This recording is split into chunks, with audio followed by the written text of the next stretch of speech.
لیکن مولا کے لیے کتنا مشکل تھا مدینہ چھوڑنا۔ امام حسین علیہ السلام روانہ ہو رہے ہیں، لیکن حسین کے دل سے پوچھئے یا حسین آپ کے دل پہ کیا گزر رہی ہے؟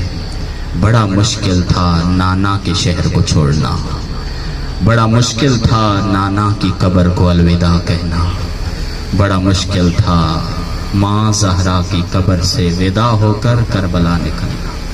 مقصد عالی تھا، بلند تھا، اس کی خاطر حسین نے سب کچھ چھوڑا ہے۔ روایت کہتی ہے، تاریخ نے لکھا ہے، امام حسین علیہ السلام 3 بار قبر رسول اللہ پر آئے ہیں الوداع کرنے۔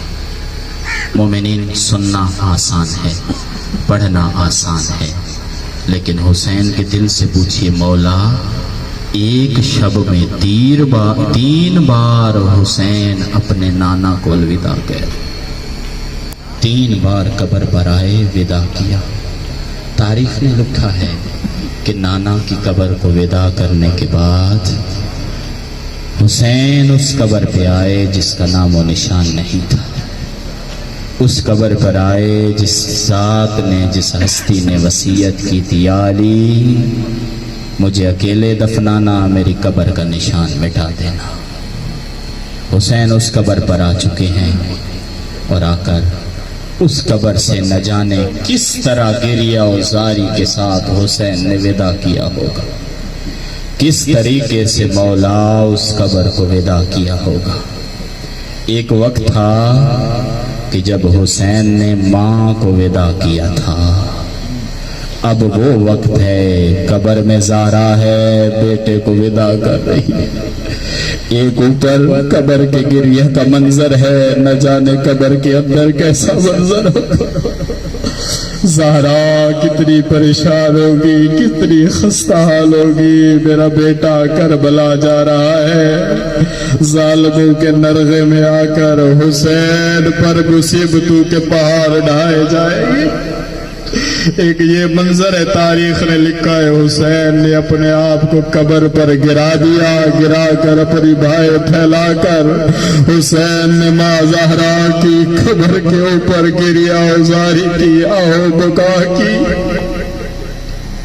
اب وداع کر رہے ہیں، نہ جانے کیسے وداع کیا ہے حسین نے، کیسے چھوڑا ہے حسین نے ماں زہرا کی قبر کو۔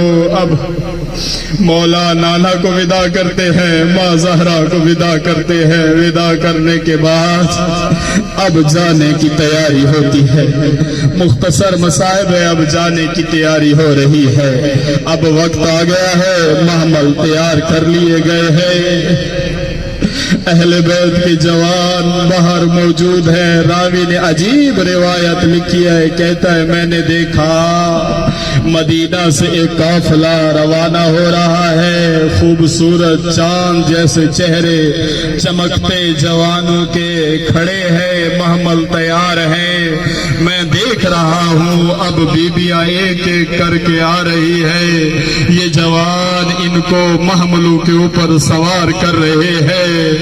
یہ کہتا ہے میں نے کھڑے ہو کر پوچھا یہ کون قافلہ ہے، یہ کہاں جا رہا ہے؟ تو جواب ملا یہ مدینہ سے کربلا جا رہے ہیں۔ جواب ملا یہ رسول اللہ کا خاندان ہے جو مدینہ کو چھوڑ رہا ہے۔ جواب ملا یہ رسول کی اکلوتی بیٹی فاطمہ زہرا کا خاندان ہے جو مدینہ چھوڑ رہا ہے۔ یہ کہتا ہے میں نے دیکھا پردہ دار خواتین آتی ہے، چاند جیسے چمکتے چہرے، عباس موجود ہے، اکبر موجود ہے، موجود ہے، اور ان کو محملوں کے اوپر سوار کر رہے ہیں۔ میں مختصر کر رہا ہوں، یہ وہ وقت ہے جو بڑی شان و شوکت کے ساتھ مدینہ سے حسین کا قافلہ روانہ ہو کے کربلا کی جانب جا رہا ہے۔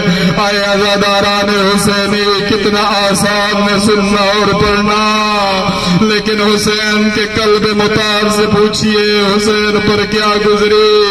یہ وہ وقت ہے جب بڑی شان و شوکت سے یہ قافلہ جا رہا ہے، لیکن میں کہوں گا جب کربلا کے میدان میں حسین اور اصحاب حسین شہید ہو جاتے ہیں، پھر یہی بیویاں ہیں لیکن معمل نہیں ہے، پھر یہی بیویاں ہیں.